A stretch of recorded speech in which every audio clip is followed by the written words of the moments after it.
Did you ever imagine buying a Aventador and getting smoked by a pickup truck?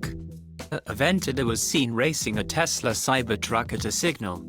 The Cybertruck beat the Aventador off the line and eventually won the race.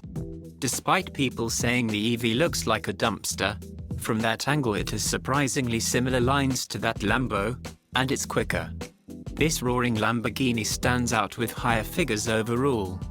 Lamborghini Aventador is priced at $500,000, whereas Tesla Cybertruck priced at $99,990. Imagine being stupid and childish enough to do such stunts on public streets.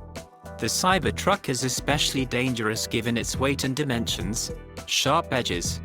We hope these people lose their license sooner or later and won't endanger public on road any longer.